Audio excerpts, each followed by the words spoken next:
Hare Krishna everyone. Welcome to Tuesday's session. हम लोग एक वैष्णव भजन से शुरू करेंगे क्योंकि अभी जगन्नाथ जी का सीजन चल रहा है और जल्दी रथ यात्रा भी आने वाली है। तो ये वाला भजन, इस भजन को मंगल गीत कहते हैं। मंगल गीत का मतलब है कि इस भजन को गाने से ही सारा मंगल हमारे जीवन में डाउनलोड हो जाता है। और ये वाला भजन जो है मंगल आरती में और शयन आरती में दो दो बार भगवान जगन्नाथ इस भजन को सुनते हैं। और इसको सुनने सुने बिना उनका नींद ही नहीं खुलता। हाँ, तो इसको सुनते हैं वो, तभी उनका नींद खुलता है, और इसको सुने बिना उनका नींद लगता भी नहीं है। तो इसको सुनते हैं तभी उनका नींद लगता है। तो ये गीत गोविंद का एक पार्ट है। तो हम इसका एक बारी रिसिटेशन करेंगे। आप सब अपने कैमराज ऑन कर सकते हैं, माइक को म्यूट पर रख सकते हैं डिस्टरबेंस प्रिवेंट करने के लिए। बट कैमराज ऑन करेंगे तो it will be a more interactive discussion. Although मुझे गाना नहीं आता है, बट आप सब अपने एंड्स पे भी गाइएगा जगन्नाथ जी की प्रसन्नता के लिए। श्रिता कामाला कोचा मंडाला है, धृता कुंडाला है, धृतकुण्डालकलितालालितवाना माला, धृतकुण्डालकलितालालितवाना माला। जय जय देव हरे, जय जय देवा हरे, श्री जय देवा हरे। दिनामाने मंडला मंडना है, भव खंडना है, भवखण्डना मुनिजाना मानस हमसा, भवखण्डना मुनिजाना मानस हंसा। जय जय देव हरे, जय जय देव हरे, श्री जय देव हरे। कालिया विषधर गंजन है, जन रंजन है, जनरञ्जन यदुकुल नलिना दिनेश, जनरञ्जन यदुकुल नलिना दिनेश। जय जय देव हरे, जय जय देव हरे, श्री जय देव हरे।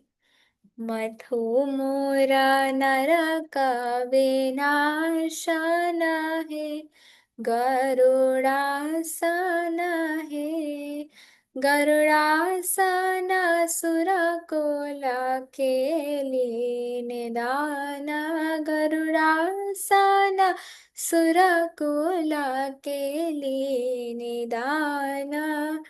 जय जय देव हरे, जय जय देव हरे, श्री जय देव हरे। अमल कमल दल लोचन है, भव मोचन है, भवमोचन त्रिभुवन भुवन निधान, भवमोचन त्रिभुवन भुवन निधान। जय जय देव हरे, जय जय देव हरे, श्री जय देव हरे। जनक सुता कृत भूषण है, जेता दूषण है। जिता दूषण समारा क्षमिता दाश कंठा। जिता दूषण समारा क्षमिता दाश कंठा। जय जय देव हरे, जय जय देव हरे, श्री जय देव हरे। अभिनव जलधर सुंदर है, धृतमंदर है। धृतमंदर श्रीमुख चंद्र चकोरा। जय जय देव हरे, जय जय देव हरे, श्री जय देव हरे। तव चरणं प्रणतावयमे, इति भावये। इति भावय गुरुकुशलं प्रणतेषु। इति भावय गुरुकुशलं प्रणतेषु। जय जय देव हरे, जय जय देव हरे, श्री जय देव हरे। श्री जय देव कबीर दमे, कुरुते मोदमे। कुरुते मोदं मङ्गलमुज्ज्वलगीतं। कुरुते मोदं मङ्गलमुज्ज्वलगीतं। जय जय देव हरे, जय जय देव हरे, श्री जय देव हरे। हरे कृष्णा एवरीवन। सो ये था मंगल गीत। इसको पढ़ने मात्र से सारा अमंगल हरण हो जाता है और सारा मंगल एक व्यक्ति के जीवन में आ जाता है। स्पेशली बिकॉज ये मंगल गीत इसका नाम है। और दूसरा रीजन कि जगन्नाथ को इतना प्रिय है।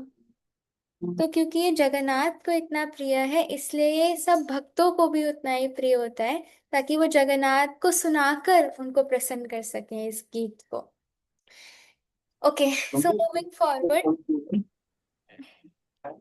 Moving forward. आज का हमारा जो टॉपिक है वो है द लॉ ऑफ कर्मा। कि कैसे कर्म, कर्मा से एक बद्ध जीव के ऊपर एक्ट करता है और कैसे हम इस कर्मा मैट्रिक्स से उठ सकते हैं। कितने प्रकार के कर्म होते हैं। Although this becomes a little boring topic because it's very philosophical, but Chaitanya Mahaprabhu always says कि सिद्धांत को सुनने में कभी आलस नहीं करना। तो इसलिए मैं आपको जैसे हमेशा बताती हूँ कि जब तक हमारा सिद्धांत क्लियर नहीं होगा, which is the science of Krishna consciousness, तब तक हम स्टॉन्च नहीं हो पाएंगे भक्ति में। तो अगर हमें दृढ़ होना है, सारे डाउट्स को क्लियर करना है और प्रोग्रेस करना है, तो उसके लिए जो हमारा सिद्धांत है, बेसिक्स है हमारे, वो क्लियर होने चाहिए। सो आई थिंक आज की क्लास में सबसे ज़्यादा पॉपुलेशन है, 51 डिवोटीज, जो आज तक कभी नहीं आए। तो thank you so much everyone for joining. But अब आप सबने ज्वाइन कर लिया है तो एक और रिक्वेस्ट एक्सेप्ट कर लीजिए कि अपना वीडियोज ऑन कर लीजिए। इससे क्योंकि सिर्फ 7-8 वीडियोज ऑन है और बाकी 30 वीडियोज ऑफ है। सो हम देखते हैं towards the middle of the session कितनी वीडियोज आप लोग ऑन कर पाते हैं। That's a challenge to all of you. ठीक है। So moving on to the topic of karmas. सबसे प्रथम हमें ये समझने की आवश्यकता है कि कितने प्रकार के कर्म होते हैं। There are 3 types of karmas. One is sanchit, second is prarabdh and third is kriyaman karma. एक एक करके मैं आपको एक्सप्लेन करती जाऊंगी। अगर किसी के भी डाउट्स होंगे ना तो आप हैंड रेस करके पूछ सकते हैं। फर्स्ट इज संचित कर्म। इसको ऐसे समझिए कि एक बैंक अकाउंट है। हाँ, बहुत बड़ा बैंक बैलेंस है। आज तक हमने जितने भी कर्म किए हैं फ्रॉम टाइम इमेमोरियल, अब आपको बोलूं, आप गिनो आपने कितने जन्म लिए हैं, आप नहीं गिन सकते। तो इसलिए हम लोग बोलते हैं टाइम इमेमोरियल, कि जब से जितने भी आज तक कितने भी जन्म लिए हैं, कितने भी कर्म हमने जो किए हैं ना, वो सारे इस संचित बैंक अकाउंट में जमा हो जाते हैं। इस बैंक अकाउंट का नाम है संचित। संचित हो जाते हैं हमारे कर्म, इकट्ठे हो जाते हैं इस बैंक अकाउंट में। ठीक है। तो हम जो भी कर्म करते हैं ना, वो एक सीड के फॉर्म में होता है, सीड बीज के फॉर्म में। क्यों बीज? क्योंकि जब उसका हमें रिजल्ट मिल जाएगा ना, फॉर एग्जाम्पल मैंने अपने फ्रेंड को एक थप्पड़ मारा, हाँ, तो मेरा कर्म बन गया। जब तक वो मुझे पलट के थप्पड़ नहीं मारेगा, मतलब मुझे अभी उसका रिजल्ट नहीं मिला। तो मतलब वो बीज के फॉर्म में, एक सीड के फॉर्म में मेरे बैंक बैलेंस, बैंक अकाउंट में एक सीड के फॉर्म में है। जब तक वो प्लांट नहीं बनता, प्लांट बन गया तो वो फ्रूटिफाई हो गया। फ्रूटिफाई समझते हैं? उसका फल आ गया उसके ऊपर। जब तक मेरे को उसका फल नहीं मिला तो वो सीड के फॉर्म में मेरे बैंक अकाउंट में जमा है। ठीक है। तो हमारे जन्मों जन्मों के कर्मा सीड के फॉर्म में बैंक अकाउंट में जमा है। कुछ कुछ कर्म उसमें से फ्रूटिफाई हो जाते हैं, कुछ कुछ में फल उग जाता है, वो उग जाता है। और जिन जो जो बीज फ्रूटिफाई हो जाते हैं, जो जो कर्मों का फल मेच्योर हो जाते हैं, वो हमें इस लाइफ में मिलते हैं। मतलब जो जो मेच्योर हो गए, फ्रूटिफाई हो गए, अब वो बैंक अकाउंट से डिपॉजिट विड्रॉ हो जाते हैं। सारे डिपॉजिट्स में से जो फ्रूटिफाई हो जाते हैं उसको हम लोग विड्रॉ कर लेते हैं, और इस जन्म में हमें भोगने पड़ते हैं। तो जो इस जन्म में हमें कर्म भोगने पड़ते हैं उसको हम लोग बोलते हैं प्रारब्ध कर्म। ठीक है। थोड़ा सा दोबारा बताती हूँ। संचित सारे जन्मों के कर्म हमने जो बैंक अकाउंट में इकट्ठे किए हैं सीड के फॉर्म में होते हैं। मतलब अभी हमें उसके रिजल्ट नहीं मिले, पर जो फ्रूटिफाई हो जाते हैं, मेच्योर हो जाते हैं, उसके हमें रिजल्ट मिलते हैं एक पर्टिकुलर लाइफ में, जैसे जो अभी लाइफ मैंने ग्रहण की है। और वो प्रारब्ध के रूप में मेरे जीवन में आते हैं। जब मेरी ये जिंदगी खत्म हो जाएगी, नेक्स्ट लाइफ में जो फ्रूटिफाई हो जाएंगे वो मुझे मिलेंगे, वो खत्म हो जाएगा, फिर जो फ्रूटिफाई होंगे फिर वो मुझे मिलेंगे। पर ऐसा नहीं है कि बैंक अकाउंट में चलो मैंने 100 जमा करे, 10 मुझे इस लाइफ में मिल गए, 10 मुझे अगली लाइफ में मिल गए, 10 जन्म मैंने लिए और 100 जो मैंने डिपॉजिट किए थे वो खत्म हो गए। ऐसा नहीं है, क्योंकि हम हर लाइफ में और कर्म मास करते रहते हैं, तो वो और इकट्ठा होते रहते हैं बैंक अकाउंट में। आपने जितने विड्रॉ करे उतने या उससे ज्यादा आप डिपॉजिट कर देते हो, तो वो बैंक अकाउंट कभी खाली नहीं होता। तो जो इस जन्म में आप और कर्म करते हो उसको बोलते हैं क्रियमाण कर्म। ठीक है। 3 प्रकार के कर्म है एक बैंक अकाउंट में। एक फ्रूटिफाई होकर जो मिलते हैं वो प्रारब्ध, और तीसरा जो आप उस लाइफ में और कर्म करते हो और इकट्ठा करते हो और बैंक अकाउंट में भेजते हो, तीसरा वो होता है क्रियमाण कर्म। अब चलो, ये सबकी लाइफ के बैंक अकाउंट्स हैं। बट एक ब्रह्मांड अभ्रमिते कोनो भाग्यवान है जीव। हाँ, कौन पूरे ब्रह्मांड में भ्रमण करते करते एक वो भाग्यवान जीव है जिसको भक्ति लता मिलती है। भक्ति का बीज हृदय में मिलता है गुरु की कृपा से। तो गुरु कृपा प्रसादे पाए भक्ति लता बीज। अब जिसको भक्ति लता का वो बीज मिल जाता है और जो भक्ति करने लगता है, अब उसके कर्मों का क्या होता है? संचित प्रारब्ध क्रियमाण कर्मों का क्या होता है? तो अब एक एक करके सुनिए कि हर एक पे कैसे प्रभाव पड़ता है जब भक्ति करते हैं। जब हम लोग भक्ति करते हैं, सबसे पहले जो संचित कर्म, जो बैंक अकाउंट है ना, वो जल जाता है। बैंक करप्ट हो जाता है, पूरा का पूरा बैंक में आग लग जाती है। तो जितने मेहनत कर करके हमने कर्म बनाए होते हैं, एक बार में ऑल आउट, पूरा बैंक ही जल जाता है, सब खत्म, खलास। भक्ति का प्रभाव। दूसरा, जो प्रारब्ध कर्म होते हैं, मतलब जो इस जिंदगी में हमें भोगने पड़ते हैं, वो खत्म नहीं होंगे, वो नहीं चलेंगे। मतलब फॉर एग्जाम्पल, जिस क्षण मेरा जन्म हुआ, उस क्षण, उससे भी पहले एक ब्लूप्रिंट निकल गया था। जन्म इधर, इसका जन्म ऐसे होगा, मृत्यु इतना होगा, सुख इतना मिलेगा, दुख इतना मिलेगा, यश इतना मिलेगा, अपयश इतना मिलेगा। ये सब निर्धारित होता है। क्या निर्धारित होता है? छह चीजें। दोबारा सुनिए। जन्म, मृत्यु, सुख, दुख, यश, अपयश। Birth, death, happiness, distress, fame, और क्या बोलते हैं ये अपयश को? इनफेमी। फेम और डिफेम। हाँ, इंसल्ट। क्या माता जी? इंसल्ट।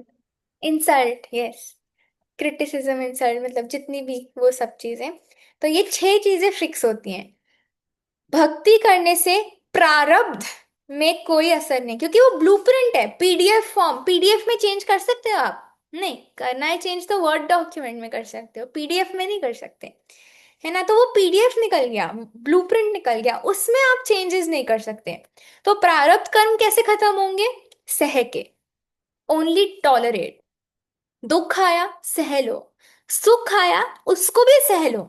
उसमें ऐसा नहीं होना सुख में तो वाह वाह वाह वाह, क्लाउड नाइन पर बैठ जाएंगे, भगवान को ही भूल जाएंगे। नहीं, सुख को भी सहना होता है, दुख को भी सहना होता है। जैसे बिन मांगे दुख आता है, वैसे ही बिन मांगे सुख आता है, क्योंकि दोनों कर्म है।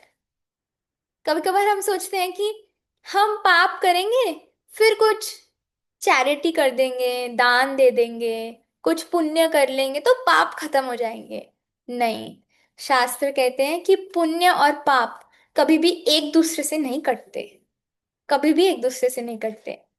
पुण्य आपने करा, बहुत अच्छी बात है, आपको उसका भी रिजल्ट मिलेगा। पाप आपने करा, बहुत अच्छी बात नहीं है, बट उसके बाद भी उसका रिजल्ट आपको मिलेगा। दोनों के इंडिविजुअल रिजल्ट्स आपको मिलेंगे। ऐसा कभी नहीं होगा कि पाप और पुण्य नलिफाई हो गए, नहीं। ठीक है? तो फिर मैं आपको बता रही थी कि पुण्य, सॉरी, जो प्रारब्ध है उसको सह के खत्म करना पड़ेगा, बट भक्ति से क्या होता है, उसको सहने की शक्ति मिल जाती है। अगर मेरे जिंदगी में इतना दुख आया ना, इतना दुख, तो मुझे उसको सहने की शक्ति मिल जाती है, क्योंकि मेरे को कृष्ण पे फुल डिपेंडेंसी हो जाती है। तो उसको सहने की शक्ति मिल जाती है। और अपने जो प्योर डिवोटीज होते हैं, कृष्णा उनके लिए स्पेशल अरेंजमेंट्स भी करते हैं, फिर कम कर देते हैं उस दुख को, किन्हीं किन्हीं सिचुएशंस में बढ़ा भी देते हैं। उनकी माया वही जाने। ठीक है? फिर प्रारब्ध। और तीसरा क्रियामान। अब भक्ति करने से क्रियामान में क्या फर्क आता है? क्योंकि आप भक्ति कर रहे हो, तो आप कर्म बना ही नहीं रहे हो, क्योंकि जो भक्ति है वो अकर्म में आती है। एक तो हो गए पाप कर्म, जिसका आपको नेगेटिव कर्म, आपको उसका नेगेटिव रिजल्ट मिलेगा। एक हो गए गुड गुड कर्मास, उसका आपको गुड रिजल्ट मिलेगा। पर एक ऐसे कर्म होते हैं जिसका रिजल्ट ही नहीं मिलता। दैट मीन्स वो ऐसे कर्म होते हैं जो आपको इस जन्म मृत्यु जरा व्याधि की साइकिल में फंसाते ही नहीं है। दे आर दैट कर्मास जो आपको एग्जिट वे दिखाते हैं, exit from the cycle of birth and death. Birth, death, old age, disease. कोई बोल सकता है ये किसी ऐसा एक व्यक्ति जो जन्मा हो जिसकी लाइफ में ये चार ना आए हों? Birth, death, old age, disease, नहीं। तो अगर हम भक्ति करते हैं ना, तो बर्थ ही नहीं होता। नेक्स्ट, अगर बर्थ ही नहीं होएगा तो birth, death, old age, disease कहाँ से आएगी? खाता खुलेगा ही नहीं, है ना? नेक्स्ट खाता खुलेगा ही नहीं। अब ऐसा कैसे है कि भक्ति करने से जन्म नहीं होता है? समझ नहीं लगा?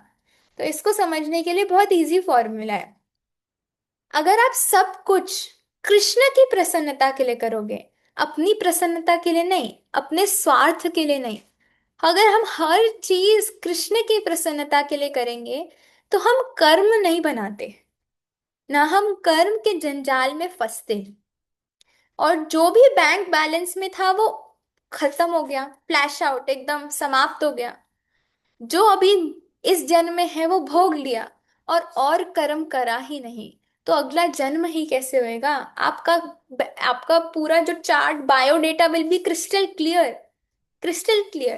पुराना कोई कर्म है ही नहीं, अभी जो था उसने भोग लिया, और कर्म करा ही नहीं। और क्या किया? अकर्म।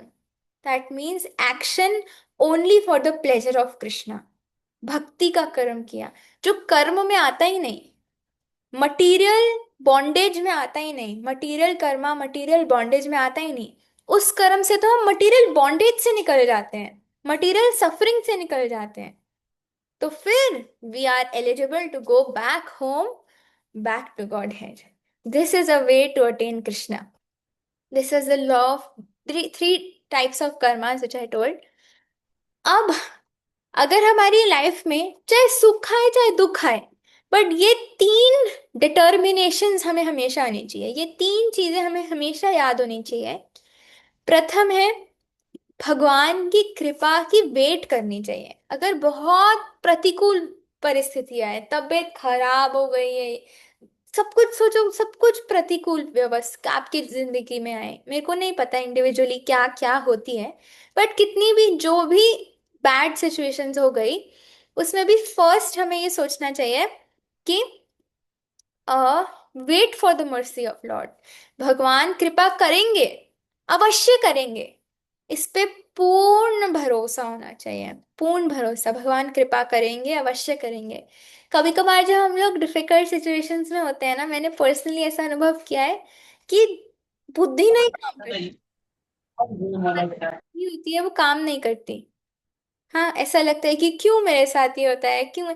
तो जब तक हम लोग रेगुलर हियरिंग नहीं करेंगे ना, ये तो हृदय में बैठेगा नहीं।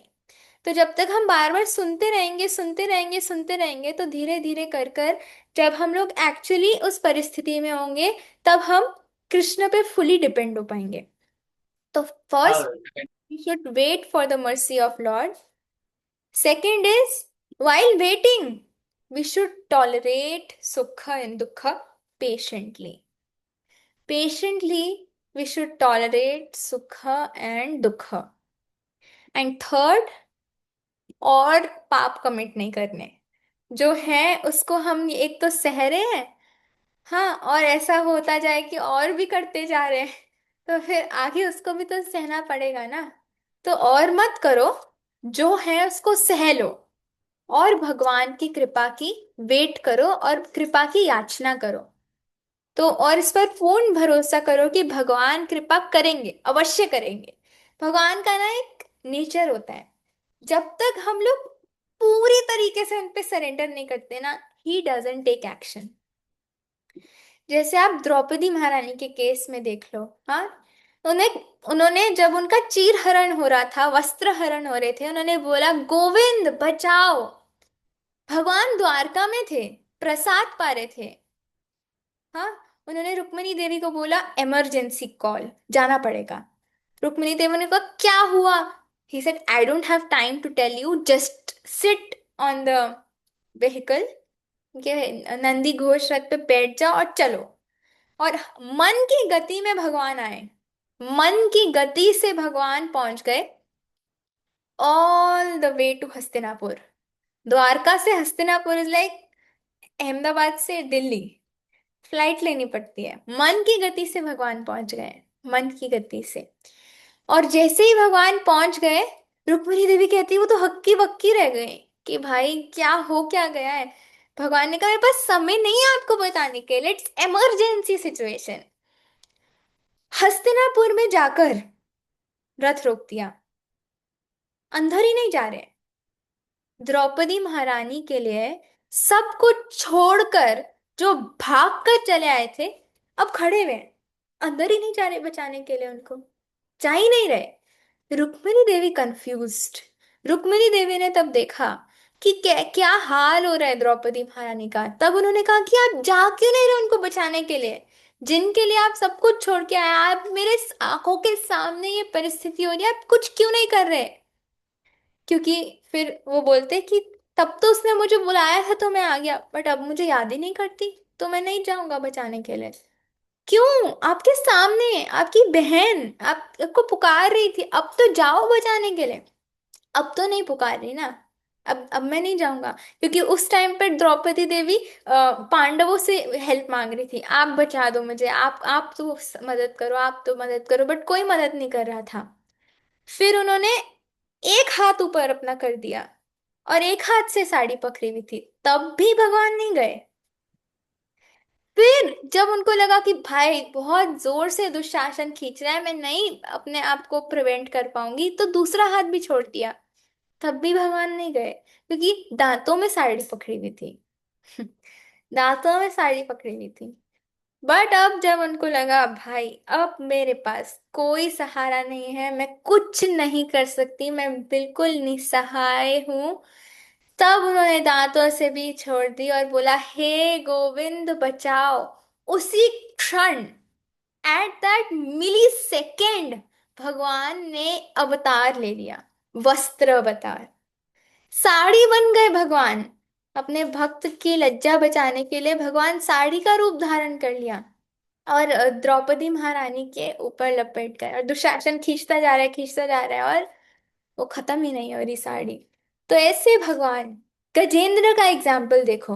हाँ, गजेंद्र ने निसहाय, जब इतने हजारों साल, 10,000 साल, हजारों साल उसने क्रोकोडाइल के साथ जब वॉर किया, खून बहे जा रहा, बहे जा रहा, जब वो पूरा का पूरा पानी में धकेल गया, उसके बाद प्रार्थना कर रहा है, करता जा रहा है, स्तुति करता जा रहा है, स्तुति करता जा रहा है, स्तुति, भगवान नहीं आए, क्योंकि पता नहीं किसको स्तुति कर रहा है, एड्रेस करके नहीं कर रहा। फॉर एग्जाम्पल, अगर मैं भगवान जगन्नाथ जी को प्रार्थना करूं, मैं बोलूंगी ना, हे जगन्नाथ, आप त्रिभुवन को पवित्र करते हो, आप पतितों का उद्धार करते हो, है ना, हे जगन्नाथ। बट वो स्तुति करे जा रहे, करे जा रहे, करे जा रहे, पर पता नहीं किसके लिए कर रहा है, इंद्र के लिए कर रहा है, ब्रह्मा के लिए कर रहा है, शिव के लिए कर रहा है, किसके लिए कर रहा है। पर जैसे ही उसने बोला ना, रा, वो बोलना चाहता था नारायण बचाओ, ना, राह, बस इतना बोला था उसने, इतने में भगवान गरुड़ से आ गए, उनका पटका भी उतर गया, चप्पल भी नहीं पहनी थी, मन की गति से आ गए और तुरंत क्रोकोडाइल को मारा और गजेंद्र को उठा लिया। नारायण पूरा भी नहीं बोल पाया था वो। तो ऐसे भक्तवत्सल भगवान है। मैं आपको ये दो तीन एग्जाम्पल्स क्यों बता रही थी मेरे तो दिमाग से। हाँ, मैं आपको बता रही थी कि धैर्य और डिपेंडेंसी, कि हमें विश्वास होना चाहिए कि भगवान अवश्य हमारा उद्धार करेंगे। We should wait for the mercy of Lord. वो कर्म को सहते सहते, सुख दुख को सहते सहते भगवान की कृपा की याचना करनी चाहिए और प्रतीक्षा करनी चाहिए, भगवान कृपा अवश्य करेंगे। आपकी बस परीक्षा ले रहे होते हैं वो उस समय, कितना कच्चा है घड़ा मेरा, अभी भी कच्चा है क्या, अभी भी अगर ऐसे ऐसे करूंगा तो फूट जाएगा क्या मेरा घड़ा, या अब तगड़ा है, मजबूत है, बना रहेगा। तो वो टेस्ट तो करना पड़ता है ना। आप घर में आलू लाने के लिए आलू को देखते नहीं हो, डेंट तो नहीं है आलू में, सही है ना आलू, फिर ही तो घर पे लाते हो। तो ये आलू नहीं, ये तो भगवान अपने भक्त को सिलेक्ट करे गोलोक लेके जाने के लिए। वो भक्त जिसके हाथ में रिमोट कंट्रोल होता है भगवान को चलाने का, ऐसी थोड़ा ना किसी को ये भगवान रिमोट कंट्रोल दे देंगे। हाँ, ऐसा भक्त के हाथ में ऐसा रिमोट कंट्रोल होता है, बोले भगवान उठो, भगवान उठेंगे, बैठो बैठो, नाचो नाचेंगे। तो ऐसे थोड़ा ना किसी को भी रिमोट कंट्रोल दे देंगे, वो तो थोड़ा तो आपको परीक्षा करेंगे ना। माया के हाथों में परीक्षा बहुत कठिन है, इससे बढ़िया भगवान के हाथों में परीक्षा ले लो अपनी, है ना। वो बहुत सुगम है, सुलभ है, और बहुत मीठा मीठा कष्ट है वो, मीठा मीठा। बट माया के हाथों में तो बहुत गंदा गंदा कष्ट आता है। तो धैर्य रखनी चाहिए और डिपेंडेंसी रखनी चाहिए। अब सेकंड पॉइंट होता है कर्म का। तो जो भगवान हैं, जब वो इस जगत में आते हैं तो वो कर्म के अधीन होकर नहीं आते, वो कर्म के अधीश्वर हैं। अधीश्वर means he is the master and the controller of material nature. He is not succumbed to the karmas, he is not succumbed to the laws of the material nature. जब वो इस मटेरियल वर्ल्ड में भी आते हैं तो इस मटेरियल वर्ल्ड के होकर नहीं आते, इस मटेरियल वर्ल्ड के मास्टर के रूप में आते हैं। जैसे बहुत बार आपने सुना होगा, मैंने बोला भी है, कि प्राइम मिनिस्टर मोदी अगर जेल में जाएगा और जेलर्स अगर सोचेंगे कि ये एक और आ गया बंधी बंधने के लिए, तो ये मूर्खता है। प्राइम मिनिस्टर मोदी एक बंधी, बंधन कर अपना बंधने के लिए जेल में नहीं जा रहे। वो क्यों जेल में जा रहे? उन बंधे बंधियों, क्या बोलते हैं, जेलर्स का बंधन छुड़ाने के लिए जा रहे हैं। खुद बनने के लिए नहीं जा रहे। जो ऑलरेडी जो बंधन में है जेलर्स, उनका बंधन छुड़ाने के लिए जा रहे। तो इसी प्रकार जब भगवान आते हैं तो वो एक जेलर बन के नहीं आते हैं। वो जो ऑलरेडी हम इस जेल में हैं, हमारा बॉन्डेज छुड़वाने के लिए आते हैं। तो हमें ये नहीं समझना चाहिए कि he is under karmas, he takes birth, he also dies. No, he appears, he disappears. और जो भगवान के इस कर्म को और इस जन्म को जान लेता है ना, जन्म कर्म च मे दिव्यम, इन दिव्य कर्म जन्म को जान लेता है, इस तथ्य को, उसका कर्म और जन्म खत्म हो जाता है। Then no, no next janam, no more karma for you, है ना। तो बस है इसको हमें जानना होता है, भगवान के कर्म को और भगवान के दिव्य जन्म को। तो जब भगवान प्रकट होते हैं वो अपनी अंतरंगा शक्ति में प्रकट होते हैं। मैंने आपको ये पहले भी समझाया हुआ है, तीन शक्तियां हैं भगवान की। मैं एक बार ये और रिकैप कर देती हूँ, will not go very deep, otherwise पूरा का पूरा सेशन ही ये हो जाएगा। अ, तीन भगवान की प्रमुख एनर्जीज होती हैं। इंग्लिश में बताती हूँ फिर हिंदी में बताऊंगी। इंग्लिश में इंटरनल, एक्सटर्नल और मार्जिनल। हिंदी में होती है अंतरंगा, बहिरंगा और तटस्थ। ठीक है। तो मैंने आपको एक बार ड्राइंग के साथ समझाया था, अभी थोड़ा ऐसे ही समझने का प्रयास कीजिए। अंतरंगा शक्ति जो भगवान की होती है उसको इंटरनल पोटेंसी कहते हैं। योग माया शक्ति भगवान की, उसमें सिर्फ भगवान, भगवान के पार्षद और भगवान का निजी धाम, ये सब कुछ आता है। और एक्सटर्नल एनर्जी को बहिरंगा शक्ति कहते हैं। उस उसके अंदर भगवान उसके अंदर प्रकृति आती है। उसके अंदर जो प्रकृति होती है वो आती है। एक्सटर्नल मटेरियल नेचर, हाँ, बहिरंगा। और मार्जिनल में आते हैं जीवात्मा, वी लिविंग एंटिटीज, तटस्थ शक्ति को बोलते हैं। अब बहुत लोग सोचते हैं, बहुत एक मिसकंसेप्शन होता है। अब अगर आपको ही पूछूं मैं, आप कहाँ से आए हैं, आप बोलेंगे हम भगवत धाम से आए हैं, कृष्ण के पास से आए हैं। बट ये गलत है, क्योंकि कृष्ण के पास से कोई आ ही नहीं सकता। यत् गत्वा ना निवर्तन्ते तत्धाम परमम मम, मेरे परम धाम में जो आ जाए वो तो हम कृष्ण के धाम से नहीं आए, हम एक तट से आए हैं। जैसे ओशन, बैंक, ओशन देखा है आपने, पानी होता है यहाँ पर रेत होती है, और बीच में एक सटल सी सूक्ष्म रेखा होती है, जिसको आप ना तो पानी बोल सकते हैं ना तो रेत बोल सकते हैं, और उसको बोलते हैं तट, बैंक। अगर मैं पूछूं वो तट पानी है या रिवर, पानी है या सैंड है, आप बोलोगे I don't know, I can not differentiate whether it is पानी और वेदर इट इज सैंड, है ना, क्योंकि वो तट है। एक second, can you tell who comes in lord's external energy? Material nature, प्रकृति, material nature comes in external energy. So जो वो तट है वो हम हैं। That means we are spirit souls, fully conscious spiritual spirit souls. हाँ, तो हम ये भी नहीं बोल सकते कि हम पूरे मटेरियल नेचर को बिलोंग करते हैं, सैंड को बिलोंग करते हैं, क्योंकि हम जड़ नहीं हैं। जड़ है मेरी नोटबुक, मेरा एसी का रिमोट, मेरा लैपटॉप, मेरी डेस्क, मेरी चेयर, मेरा दुपट्टा, ये सब जड़ है। क्यों है ये जड़? क्योंकि इसके अंदर फीलिंग्स नहीं है। इसको 10 गालियां सुनाओ, इसको फर्क नहीं पड़ता। आपको सुनाओ तो तभी रिश्ता खत्म, है ना। आपको तो किसी किसी व्यक्ति को अगर घूर के भी देखोगे तो बोलेगा भाई मुझे घूर के क्यों देख रहे हो, है ना। तो क्योंकि हमारे अंदर संवेदना है, फीलिंग्स है, कॉन्शियस लिविंग बीइंग्स हैं हम।